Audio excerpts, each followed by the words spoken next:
Assalamualaikum warahmatullahi ta'ala wabarakatuh. Waalaikumsalam warahmatullahi wabarakatuh. Alhamdulillahirrahmanirrahim. Wabihi nasta'in ala umuri dunya waddin. Wassalatu wassalamu ala asyrofil anbiya'i wal mursalin Sayyidina Muhammadin wa ala alihi wa sahbihi ajma'in amma ba'du. Yang kami hormati seluruh rektor Istika dan yang kami hormati seluruh jajaran dosen Istika dan yang kami hormati dosen pengampu Bapak Bisri selaku dosen hukum adat, dan tak lupa pula teman-teman yang telah menonton video kami yang saya juga sayangi. Pertama-tama marilah kita panjatkan puja dan puji syukur kita kehadirat Ilahi Rabbi, yang mana berkat rahmatnya kita dapat memiliki sempat nikmat, dan kedua kalinya semoga sholawat serta dan salam tetap tercurah limpahkan kepada keharibaan kita, yakni Nabi Muhammad SAW, yang mana berkat beliau kita dapat mencicipi manisnya ilmu pengetahuan dengan adanya dinul Islam wal iman. Di sini kelompok kami akan mempresentasikan tentang hukum adat, yang mana di sini kami ada dua pemateri, yakni pemateri 1 Muhammad Saleh dan pemateri kedua Muhammad Romdan.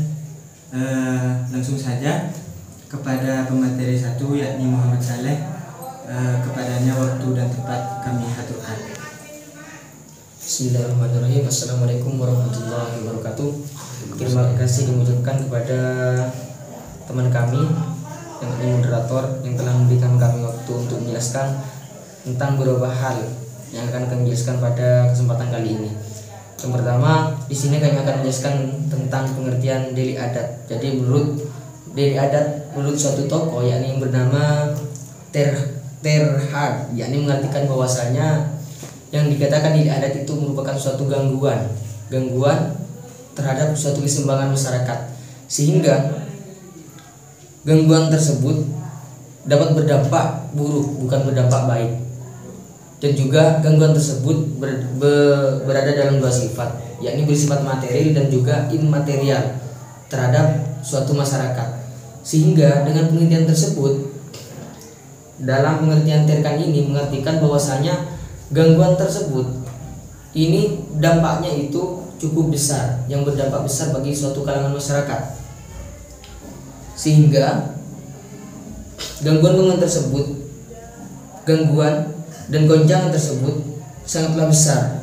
Dan juga goncangan ini tidak hanya terdapat apabila peraturan-peraturan yang ada di dalam suatu masyarakat itu diganggu. Artinya misalnya dalam suatu masyarakat itu mempunyai suatu peraturan khusus atau peraturan adat, dan juga peraturan adat tersebut diganggu. Bukan hanya terbatas pada hal itu, melainkan juga terdapat di sini 4 hal, yakni apabila norma-norma seperti kesusilaan, keagamaan, dan sopan santun itu diganggu juga, maka terjadilah delik adat atau pelanggaran adat di daerah tersebut. Dan juga dalam pengertian tersebut dapat kita ambil kesimpulan bahwasanya yang dikatakan delik adat itu merupakan suatu tindakan yang melanggar perasaan keadilan dan kepatuhan yang hidup dalam masyarakat, sehingga menyebabkan terganggunya ketentraman serta keseimbangan masyarakat yang bersangkutan. Guna memulihkan kembali ketentraman ini dan keseimbangan itu, maka terjadi reaksi-reaksi adat. Artinya suatu gangguan atau pelanggaran ini menyebabkan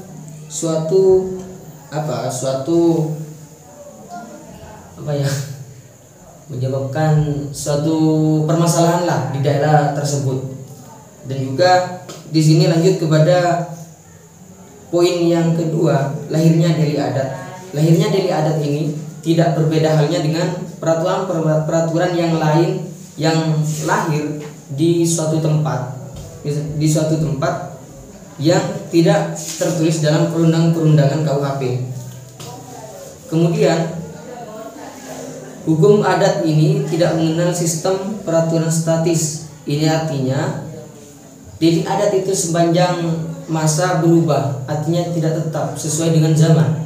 Delik adat itu lahir, misalnya suatu peraturan yang lain sebelum ke delik adat, peraturan itu lahir, kemudian berkembang dan kemudian punah, artinya tidak tetap. Sama halnya dengan peraturan tersebut. Delik adat ini juga sama dengan peraturan-peraturan yang lain. Delik adat ini pertama ya lahir, kemudian setelah lahir ini berkembang sesuai dengan zaman. Setelah itu delik adat ini mengalami kepunahan, artinya diisi oleh peraturan-peraturan yang baru. Dan peraturan yang baru itu sama halnya dengan yang pertama, delik adat. Peraturan yang baru itu berkembang, juga lahir, berkembang dan juga punah. Sama seperti itu juga seterusnya. Artinya mengikuti sesuai dengan zaman.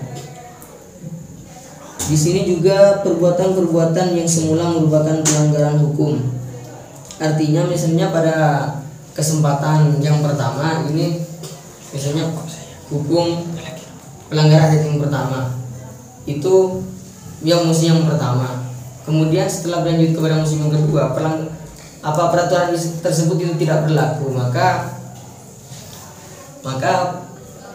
misalnya kita melanggar suatu perbuatan tentang yang lahir yang pertama, maka ketika kita melakukan perbuatan yang pertama kemudian peraturan tersebut sudah tidak ada, artinya punah, dilahirkan dengan peraturan yang baru, maka itu tidak ada hukuman bagi pelanggarnya. Dan juga di sini terdapat dua hal yang menyebabkan terjadinya hukum atau menyebabkan terjadinya delik adat. Yang pertama, tata tertib adat yang dilanggar. Tata tertib ini merupakan suatu hal atau ketentuan-ketentuan adat yang bersifat tradisional yang harus ditaati oleh setiap orang dalam pergaulan hidup masyarakat. Artinya tata tertib merupakan suatu hal yang harus dipatuhi oleh segolongan masyarakat yang hidup di daerah tersebut, yang memiliki peraturan-peraturan adat yang telah berlaku di daerah tersebut.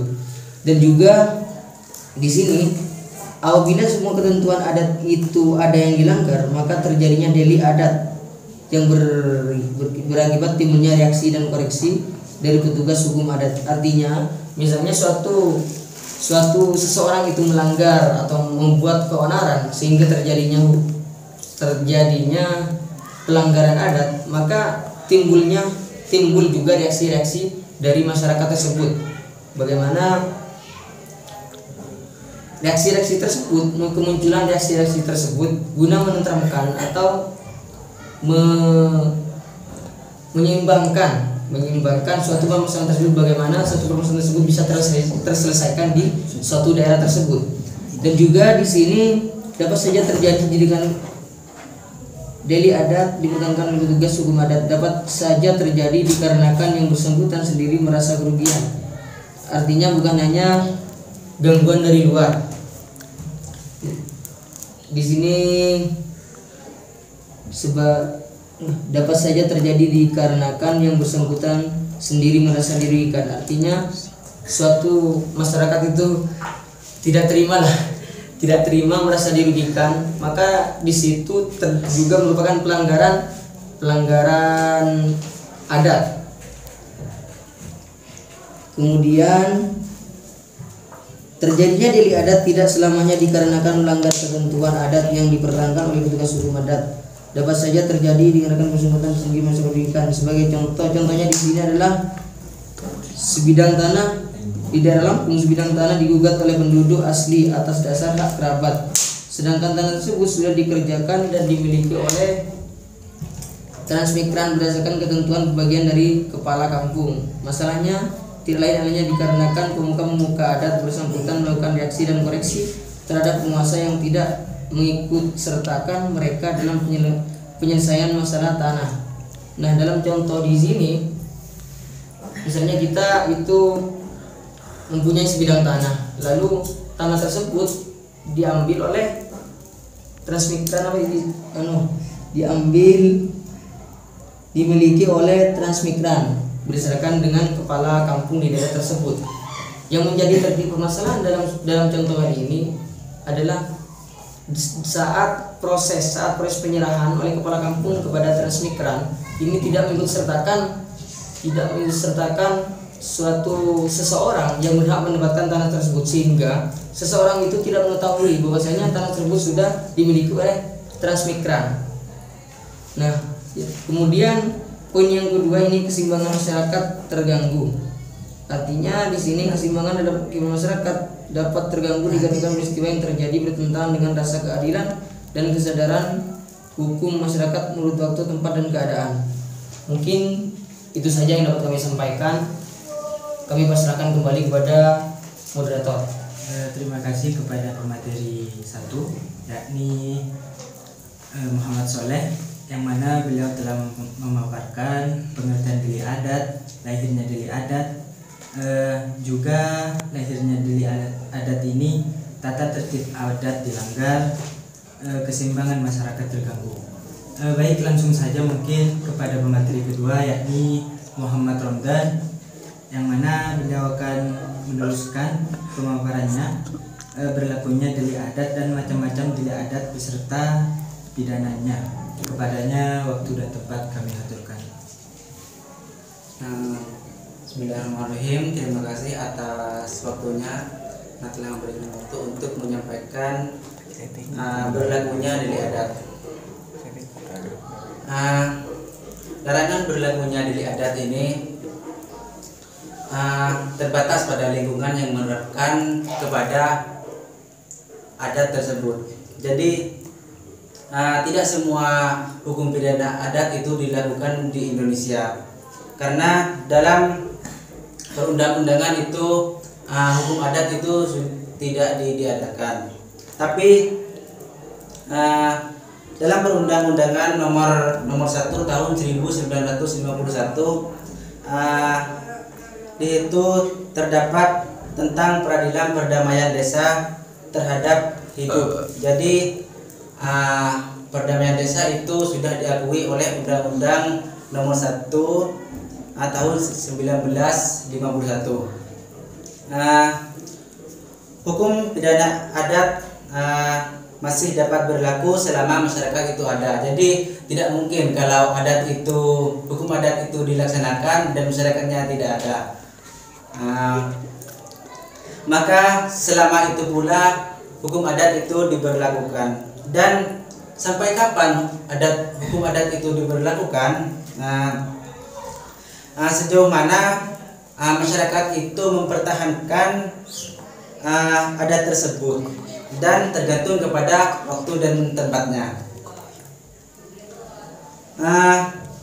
Dan mengapa adat itu masih berlaku sedangkan dalam Undang-Undang 1945 itu tidak ada?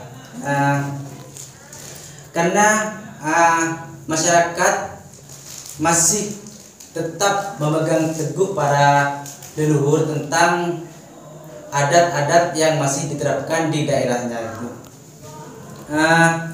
Oleh karena itu sifat dan sanksinya itu tergantung kepada masyarakat yang menerapkan hukum adat tersebut.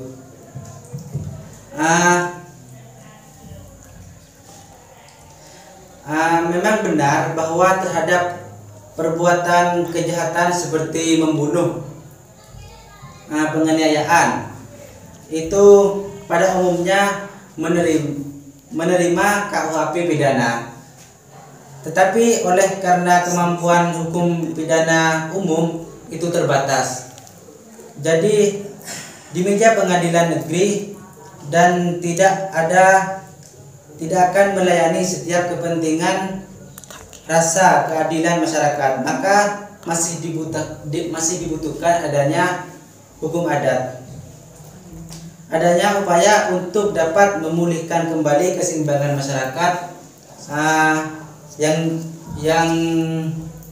yang terganggu.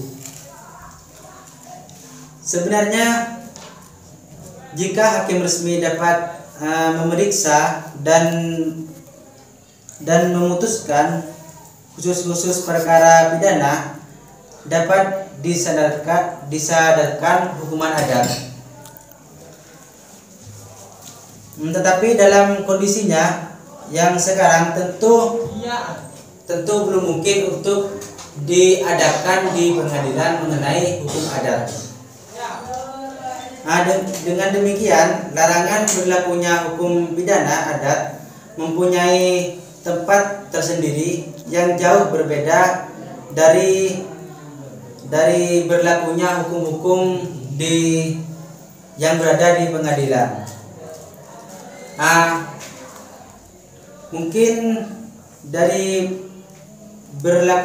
berlakunya delik adat hanya itu, dan saya lanjut kepada macam-macam delik adat beserta pidananya. Di sini terdapat beberapa delik adat yang harus dipahami oleh para teman-teman. Yang pertama, delik adat yang paling berat. Delik adat yang paling berat ini seperti berkhianat, bersekongkol, dan membunuh, membuka rahasia masyarakat. Itu adalah hukumannya sangat berat, dan hukumannya tersebut dapat dibunuh. Dan yang kedua, delik terhadap kepada persekutuan adat. Jadi apabila orang yang bersekutu di sana untuk merencanakan sebuah kejahatan, maka di sini hukumannya adalah yang paling ringan adalah meminta maaf kepada orang yang bersangkutan dengan melakukan upacara-upacara tertentu. Dan yang ketiga adalah perbuatan sihir. Jadi di sini perbuatan sihir ini sangatlah banyak di kalangan masyarakat, terutama di pedesaan itu sihir itu sangat banyak berlaku di sana. Tetapi di sini tidak diberlakukan hukum adat karena tidak ada bukti-bukti yang konkret untuk menangkap si penyihir tersebut, atau bisa dikenal dengan black magic itu. Dan yang keempat itu adalah perbuatan yang dianggap mencemarkan suasana batin di masyarakat. Jadi mencemarkan suasana batin saja di masyarakat itu sudah ada adatnya.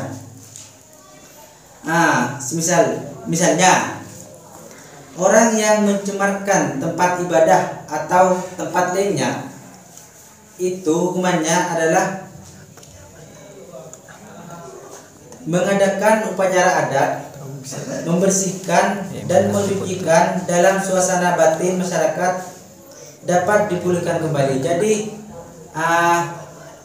memberikan nuansa baru kepada masyarakat atau menyucikan batinnya gitu.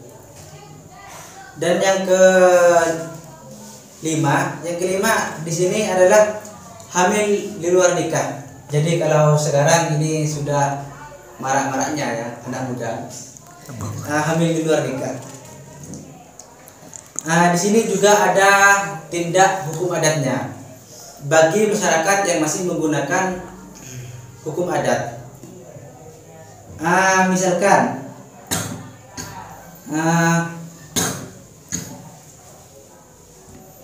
membunuh seseorang dan melarikan gadis tersebut kecuali kalau mereka berdua kemudian mencari perlindungan kepada adat. Jadi melarikan wanita itu sangatlah tidak baik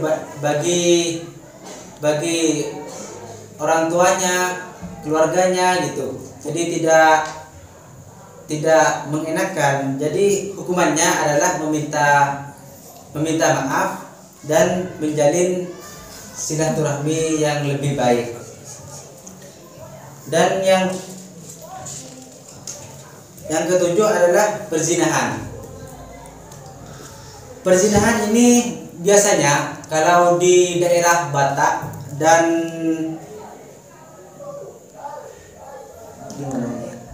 di daerah Batak itu perzinahan dengan istri orang lain itu hukumannya adalah itu harus diadakan upacara pembersihan masyarakat yang bersangkutan melakukan perzinahan. Jadi di sana ada upacara pembersihan bagi orang yang berzina.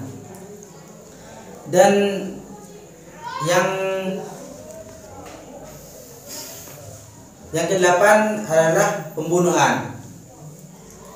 Pembunuhan merupakan perbuatan yang sangat keji ya, karena mana mungkin sesama manusia masih membunuh manusia juga gitu kan, bagaimana? Jadi hukumannya di sini adalah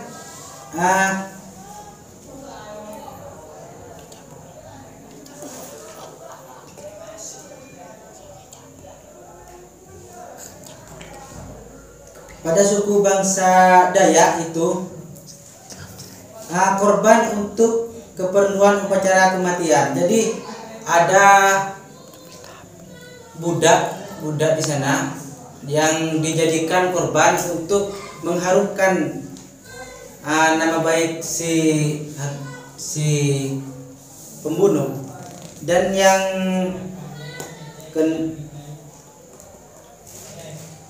sembilan itu melukai orang.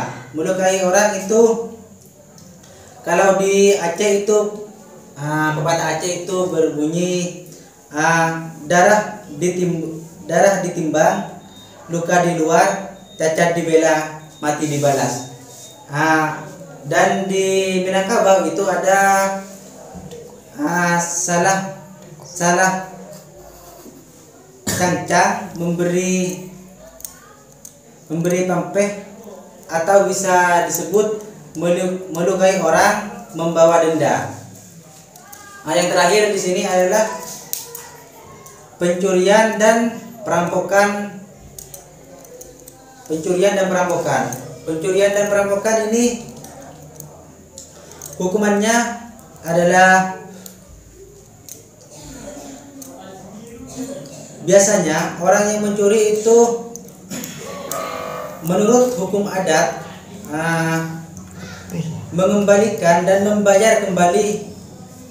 membalikan apa yang dicuri sesuai dengan yang berlaku. Dan mungkin itu dari saya, selebihnya saya kembalikan kepada moderator. Baik, terima kasih kepada pemateri kedua, yakni Muhammad Romdani. Langsung saja, apabila teman-teman ada pertanyaan, langsung komentar di kolom komentar tersebut. Sebelum ditutup, saya akan membacakan kesimpulan. Adat delik merupakan suatu tindakan yang melanggar perasaan keadilan dan kepatutan yang hidup dalam masyarakat, sehingga menyebabkan tergantungnya ketentraman serta keseimbangan masyarakat yang bersangkutan. Guna memulihkan kembali ketentraman dan keseimbangan itu, maka terjadi reaksi-reaksi adat. Barangkali hanya ini yang dapat kami sampaikan. Kurang lebihnya kami mohon maaf. Wallahul muwaffiq ila aqwamit thoriq. Wassalamualaikum warahmatullahi taala wabarakatuh.